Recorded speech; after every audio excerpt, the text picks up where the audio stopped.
Hi friends, welcome to Shami's kitchen. എല്ലാവർക്കും സുഖമാണല്ലോ. ഇന്ന് നമ്മൾ തയ്യാറാക്കുന്നത് ഒരു സ്പെഷ്യൽ ഉള്ളി ചട്നിയാണ്. അപ്പോൾ വീഡിയോയിലേക്ക് പോകുന്നതിന് മുന്നേ നമ്മുടെ ഈ ഷമീസ് കിച്ചൻ ചാനൽ ഇതുവരെയും സബ്സ്ക്രൈബ് ചെയ്യാത്തവരുണ്ടെങ്കിൽ, അല്ലെങ്കിൽ ഇത് ആദ്യമായിട്ടാണ് കാണുന്നതെങ്കിൽ പ്ലീസ് ഒന്ന് സബ്സ്ക്രൈബ് ചെയ്തേക്കണേ.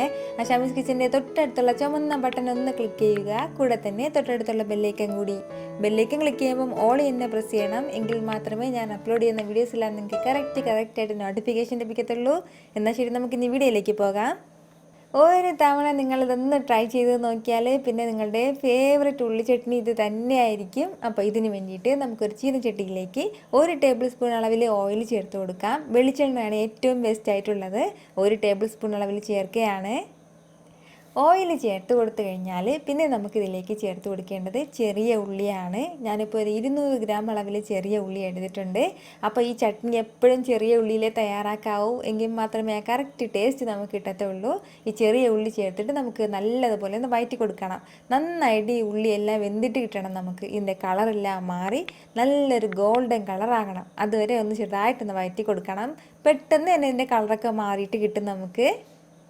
ഇപ്പം നമ്മുടെ ചെറിയ ഉള്ളിയുടെ കളറൊക്കെ മാറിയിട്ട് ഉള്ളിയെല്ലാം നല്ലതുപോലെ വെന്തിട്ട് വന്നിട്ടുണ്ട്. ഇത് ഇത്രയും തന്നെ മതിയാവും. ചെറിയ ഉള്ളിയെല്ലാം ഇതുപോലെ ആയിക്കഴിഞ്ഞാൽ പിന്നെ നമുക്കിതിലേക്ക് ചേർത്ത് കൊടുക്കേണ്ടത് ഒരു ചെറിയൊരു പീസ് പുളിയാണ്. ചെറിയൊരു പുളിപ്പ് കിട്ടാൻ വേണ്ടിയിട്ടാണ് നമ്മൾ ഈ പുളി ചേർക്കുന്നത്. പിന്നെ നമുക്കിതിൻ്റെ കൂടെ വേണ്ടത് 1 ടീസ്പൂൺ അളവിൽ മുഴുവൻ മല്ലിയാണ്. അപ്പോൾ അതും ചേർക്കാം.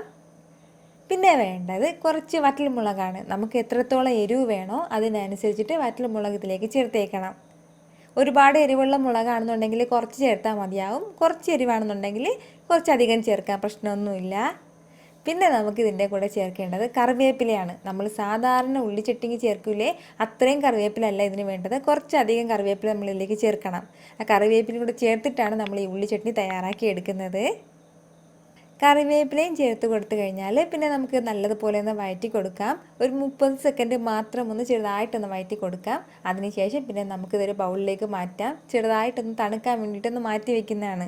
ചെറിയ രീതിയിലൊന്ന് തണുത്ത് കഴിഞ്ഞാൽ പിന്നെ നമുക്ക് മിക്സിയുടെ ചെറിയ ജാറിലേക്ക് മാറ്റിയിട്ട് നല്ലതുപോലെ ഒന്ന് അരച്ചെടുക്കാം.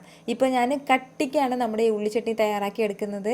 നിങ്ങൾക്ക് ഇച്ചിരി വെള്ളം പോലെ ഒരുപാട് വാട്ടറിയായിട്ട് ആകാൻ പറ്റില്ല. ഇത് ഇച്ചിരി കട്ടിയായിട്ട് തന്നെ ഉണ്ടാവണം. എന്നാൽ നിങ്ങൾക്ക് കുറച്ചുകൂടി വെള്ളം ഒഴിക്കണമെന്നുണ്ടെങ്കിൽ ഒരു കപ്പ് അളവിൽ മാത്രം വെള്ളം ചേർത്തിട്ട് നിങ്ങൾക്ക് വേണമെന്ന് അടിച്ചെടുക്കാം. ഞാനിപ്പോൾ ഒരു തുള്ളി പോലും വെള്ളം ചേർക്കാതെയാണ് ഇത് നല്ലതുപോലെ അരച്ചെടുക്കുന്നത്. അപ്പോൾ നമ്മുടെ ചട്നിയെല്ലാം ഞാനിപ്പോൾ ഇതുപോലെ അരച്ചെടുത്തിട്ടുണ്ട്. ഒരുപാട് മഷി പോലെ ഇങ്ങനെ അരച്ചെടുക്കണ്ട. ഇതുപോലെ ചെറിയൊരു തരിയായിട്ട് വേണം നമ്മളിത് അരച്ചെടുക്കാനായിട്ട്. അപ്പോൾ ഇത് ഇത്രയും തന്നെ മതിയാവും. ഇനി നമുക്കിതിലേക്ക് ചെറുതായിട്ടൊന്ന് താളിച്ച് കൂടി ചേർക്കണം. അപ്പോൾ അതിന് വേണ്ടിയിട്ട് 1 ടേബിൾ സ്പൂൺ അളവിൽ ഓയിൽ ഇപ്പോൾ ഞാൻ ചേർത്ത് കൊടുക്കുകയാണ്.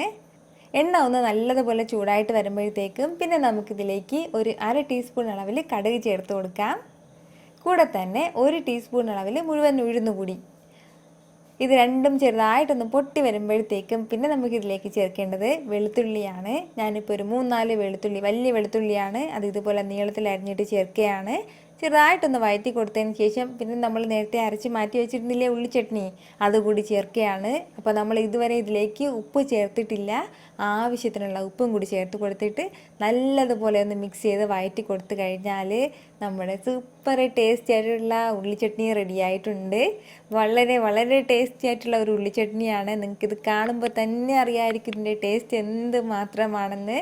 ഞാനിപ്പോൾ ഇത് പ്രത്യേകിച്ച് എടുത്ത് പറയേണ്ട ആവശ്യമൊന്നുമില്ല. ഇത് എന്തിൻ്റെ കൂടെയൊക്കെയാണ് കഴിക്കേണ്ടതെന്നൊന്നും.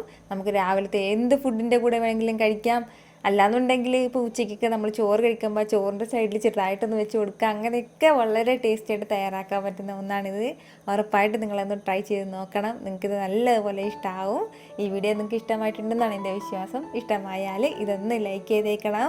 ഇത് മറ്റുള്ളവരും കാണണമെന്ന് ആഗ്രഹിക്കുന്നുണ്ടെങ്കിൽ നിങ്ങളുടെ ഫ്രണ്ട്സിനും ഫാമിലിക്കും എല്ലാവർക്കും ഒന്ന് ഷെയർ ചെയ്ത് കൊടുക്കാനും മറക്കരുത്.